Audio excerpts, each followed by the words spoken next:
Assalamualaikum warahmatullahi wabarakatuh. Balik lagi di channel ini. Dan di sini ada Sharp Aquos R3, si mantan flagship dari Sharp di tahun 2019. Nah, saya udah pakai HP ini sekitar 1 bulan dan dengan waktu tersebut saya sudah merasakan berbagai macam kelebihan dan kekurangan dari HP ini. Untuk harganya sendiri, HP ini berkisar di angka 1,8 sampai dengan 2 jutaan, tergantung kondisi, kelengkapan, minus serta versi mana. Kemudian jika kalian berminat dengan HP ini bisa tonton videonya sampai akhir. Untuk link pembeliannya juga udah saya taruh di deskripsi. Dan tanpa berlama-lama langsung kita ke inti videonya.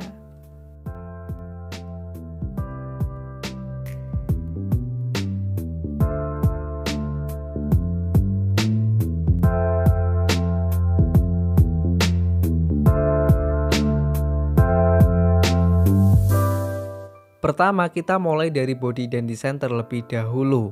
Untuk desain dari HP ini jujur agak membosankan di bagian belakang serta aneh di bagian depannya. Bagian belakang agak membosankan karena banyak HP yang udah memiliki desain seperti ini, yaitu backdoor kaca dengan dual kamera vertikal dipadukan dengan LED flash. Ditambah lagi warna dari HP ini juga polos, ini bikin tambah bosen. Untuk bagian depan aneh karena poninya itu cukup gede dan jumlahnya ada 2, yang satu di dagunya. Ini juga merangkap dengan fingerprint, dan BTW fingerprint dari HP ini lumayan cepat dan akurat. Tapi di samping desain yang menurut saya agak aneh, HP ini tetap memiliki keunggulan di bagian build quality-nya. Secara dia mantan flagship dan produk Jepang. Materialnya itu pakai metal dan kaca dan udah dilindungi oleh Corning Gorilla Glass. Jadi ini kerasa premium dan kokoh.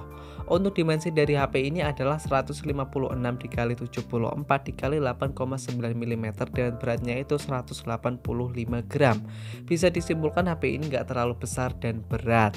Untuk fitur lain yang bersangkutan dengan desainnya, ada tombol Google Assistant di sebelah kiri. Ada juga fitur IP rating, tapi menurut saya jangan coba cemplungkan HP ini ke dalam air, apalagi jika kalian belinya dalam kondisi bekas. Kemudian kita beralih ke bagian depan. Di sini ada layar yang ukurannya itu 6,2 inci beresolusi QHD dengan teknologi Pro XO Reality Display yang mampu menghasilkan 1 miliar warna. Selain itu, layar dari HP ini juga didukung oleh teknologi Dolby Vision serta refresh rate tinggi yaitu 120 Hz. Jadi secara teknologi dan spesifikasi layar dari HP ini tingkatnya udah jempolan banget. Untuk feel saat dipakai gimana? Tentu saja ini sesuai spesifikasi yang diberikan. Layar dari HP ini dibuat ngapain aja udah kerasa enak banget. Kayak dipakai buat lihat konten di Instagram, TikTok ataupun Facebook. Apalagi kalau kita pakai buat nonton, ini feelnya udah seperti kita nonton TV merek Sharp. Karena layarnya itu kelihatan tajam, warnanya bagus serta view angle-nya ini juga cukup luas. Ini juga berkat fitur yang berlimpah tadi. Untuk scrolling ini juga kerasa enak karena tadi layarnya udah 120 Hz. Kalau kita bandingkan dengan yang 60 Hz tentu saja lebih enak yang ini. Sentuhnya ini juga kerasa responsif dan akurat namun kayak kurang natural. Soalnya kacanya itu kerasa kayak tebel banget. Dan buat kalian yang mau beli HP ini terutama dalam kondisi bekas, pastikan layarnya itu masih no minus. Soalnya Sharp Aquos R3 layarnya rawan banget kena yang namanya dead touch. Tapi jika kalian dapat unit yang normal, tentu saja layar dari HP ini kualitasnya udah mantep banget. Nah, selain dari layar yang udah ada Dolby Vision-nya, speaker dari Sharp Aquos R3 juga udah ada Dolby Atmos-nya. Tentu saja ini adalah dua combo yang bagus karena kualitas dari layar serta audionya bisa meningkat. Ditambah lagi, speaker dari Sharp Aquos R3 juga udah stereo. Hal ini bisa meningkatkan experience nonton atau dengerin musik menjadi lebih baik. Atau jika setelannya dirasa kurang pas, kalian juga bisa custom sendiri untuk menyesuaikan dengan selera kalian. Dan untuk detail dari suaranya, mending kalian dengerin yang berikut ini.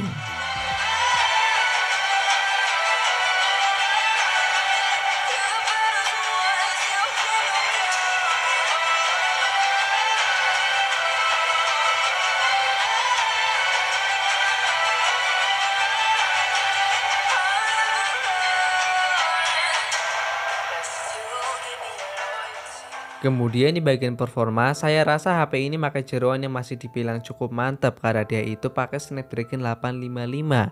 RAM-nya sendiri adalah 6GB, pakai internal 128GB, bisa diekspansi pakai microSD. Dalam praktek penggunaan saya selama sebulan, biasanya saya pakai HP ini untuk sosial media, editing, ambil foto serta video dan gaming sesekali. Kesemuanya itu bisa dijalankan dengan lumayan baik. Untuk sosial media dan editing ini juga terasa cukup cepat, ekspor impor video video juga terasa ringan karena pakai penyimpanan tipe UFS. Begitupun dengan pindah aplikasi serta buka tutup aplikasi. Kemudian untuk foto serta video ini juga terasa cukup enak dan cepat, tapi jika kita ambil video terlalu lama, HP akan menjadi lumayan panas sehingga akan muncul notifikasi overheating yang akan menutup kamera dengan sendirinya. Dan tentu saja kita harus menunggu HP menjadi lebih dingin agar kita bisa ambil video kembali. Kemudian untuk game, HP ini masih sangat bisa menjalankan game favorit saya yaitu PUBG Mobile dan FIFA Mobile. Untuk PUBG Mobile biasanya saya main di settingan smooth ekstrim, ini terasa lancar, nggak ada lag atau patah-patah yang berarti. Untuk suhunya pun ini juga tergolong cukup enak setidaknya untuk 1 jam pertama.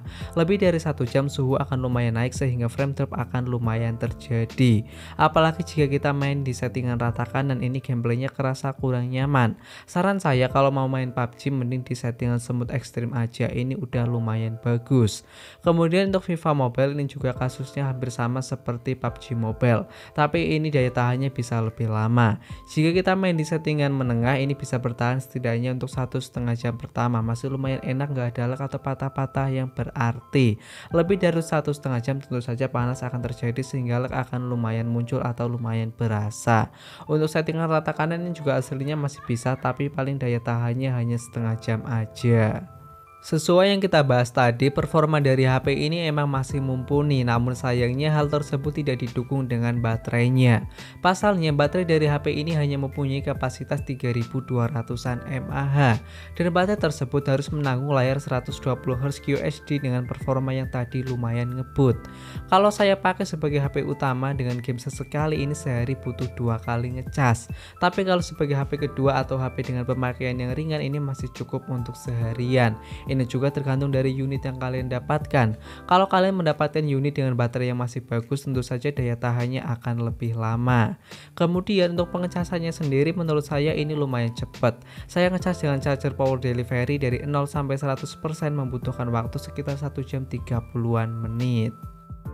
Nah, kamera dari Sharp Aquos R3 udah berjumlah 3 buah, satu di bagian depan dengan resolusi 16 megapiksel, serta 2 buah di bagian belakang dan resolusi 12 plus 20 megapiksel untuk ultrawide-nya. Dan ketiganya ini mampu merekam sampai dengan 4K. Untuk kualitas foto serta videonya tentu saja sangat bagus, apalagi jika kita mengingat harganya yang sekarang udah dibilang cukup murah.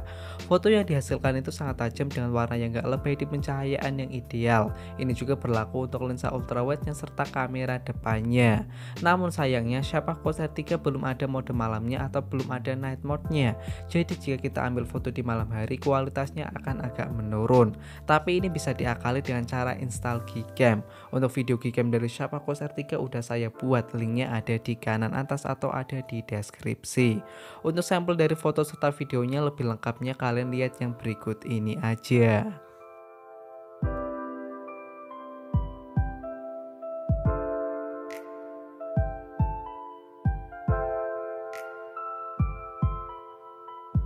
Nah, ini dia adalah sampel perekaman kamera belakang dari Sharp Aquos R3 di resolusi Full HD 30 fps.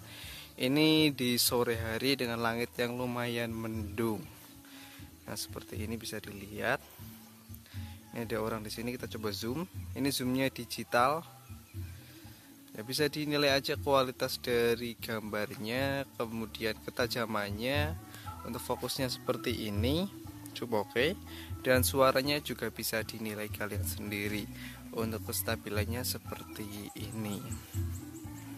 Oke, kita lanjut ke kamera ultrawide-nya dan kamera depannya. Ini dia sampel perekaman kamera belakang Sharp Aquos R3 menggunakan lensa wide angle di resolusi Full HD 30 fps. Untuk fokus kestabilannya seperti ini. Ya. Untuk warna kulitnya seperti ini, bisa dinilai aja. Kemudian kita lihat detailnya. Ini nggak bisa fokus, bisa dilihat. Jadi fokusnya udah fix. Ya, hasilnya seperti ini. Kemudian untuk perekaman audionya juga bisa dinilai sendiri. Ya, seperti ini.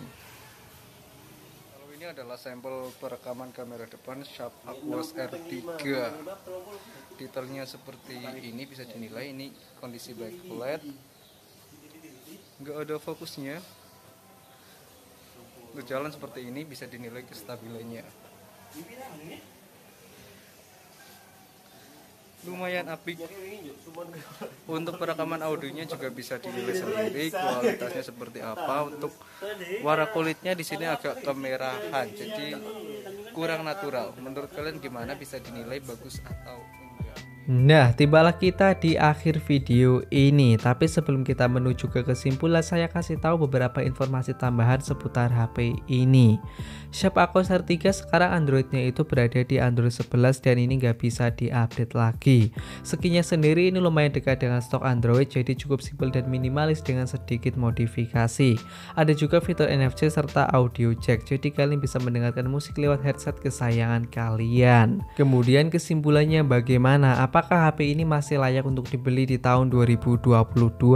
Menurut saya HP ini masih sangat layak untuk dibeli, apalagi jika kita melihat harganya dan apa yang kita dapatkan. HP ini memiliki banyak kelebihan, mulai dari boot quality yang sangat bagus karena dia adalah HP mantan flagship. Layarnya pun ini sangat oke, udah QHD serta 120Hz. Ditambah lagi ini ada Dolby Vision-nya. Performanya pun ini sangat mantap karena dia pakai Snapdragon 855. Untuk menjalankan mayoritas aplikasi harian ini masih sangat bisa, meskipun ini agak panas sedikit. Kameranya meskipun cuma dua, ini kepake semua, yaitu kamera utama dan kamera ultra wide. Kualitasnya pun ini sangat bagus, dan kalau mau tambah bagus bisa diinstal Gcam. Ada juga fitur NFC serta audio jack yang kita udah bahas di atas tadi. Tapi apakah HP ini nggak ada kelemahannya? Tentu saja HP ini ada kelemahannya. Menurut saya ada dua kelemahan utama. Yang pertama, panas. HP ini itu mudah banget kena demam, apalagi kalau kita pakai buat ngerekam video. Kameranya itu bisa ke-close sendiri, tentu saja ini sangat mengganggu. Tapi untungnya kalau kita pakai buat nge-game nggak sepanas itu. Kemudian baterai dari HP ini ukurannya cukup kecil, hanya 3200 mAh. Jadi buat harian ini agak kurang, apalagi jika kita memakainya secara berat. Untungnya sih ini ngecasnya agak cepet sedikit.